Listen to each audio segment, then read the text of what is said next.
Atenção, está no ar a Rádio Libertadora. Começa agora o Hoje na História de Ópera Mundi. 1870. Vaticano aprova dogma da infalibilidade pontifícia. No dia 18 de julho de 1870, o Concílio Vaticano I definiu o dogma da infalibilidade pontifícia.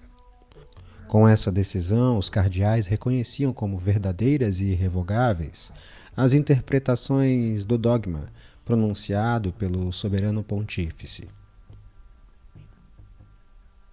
Convocado no ano precedente pelo Papa Pio IX, cardeal Giovanni Maria, o Concílio Vaticano I foi chamado de ecumênico, visto que reuniu o conjunto dos bispos do mundo católico. Foi o primeiro a se desenrolar no interior das muralhas do Vaticano, daí o nome. O anterior Concílio Ecumênico tinha tido lugar em Trento, no norte da Itália, 3 séculos antes.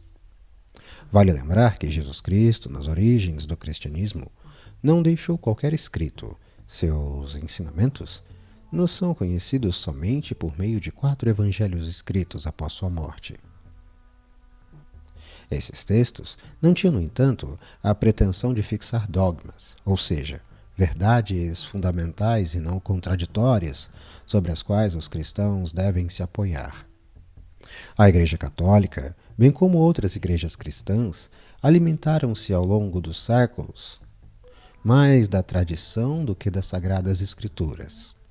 A esta tradição se reconheceu o caráter da infalibilidade, estando entendido que a comunidade cristã não pode unanimemente enganar-se sobre as coisas de sua religião. Nessa direção, os fiéis dos primórdios do cristianismo evocavam o célebre adágio Vox Populi, Vox Dei, ou a voz do povo é a voz de Deus, para traduzir essa infalibilidade. Além disso, os próprios clérigos reconheciam o caráter infalível da tradição, aplicando a ela ao cânone de São Vicente de Lerny, morto em 450. Quo ubique, quo semper, quo omnus creditu est. É necessário cuidar que se sustente sempre o que todos acreditamos em todo lugar. O Concílio Vaticano I reservou ao Papa a infalibilidade em matéria de dogma, porém com uma nuance. Suas decisões só teriam valor se fossem pronunciadas de maneira solene, diante do povo ex cátedra, o que seria uma maneira de respeitar a democracia dos primórdios.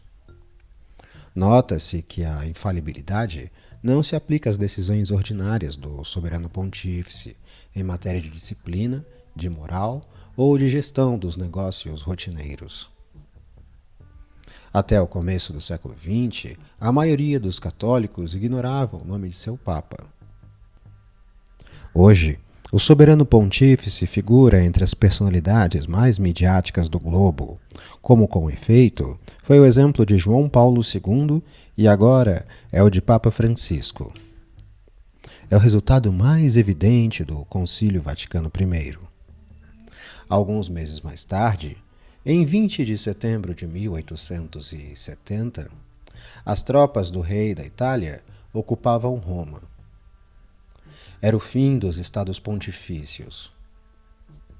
Pio IX se considerava prisioneiro no Vaticano e até seu falecimento em 7 de fevereiro de 1878, iria combater a ascensão do anticlericalismo e das ideias laicas da Europa Ocidental.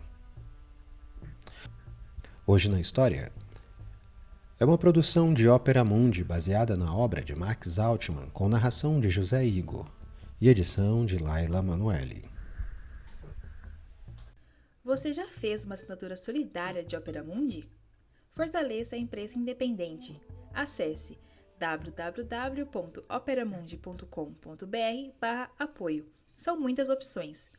Você também pode fazer um Pix usando a chave apoie@operamundi.com.br. Obrigada!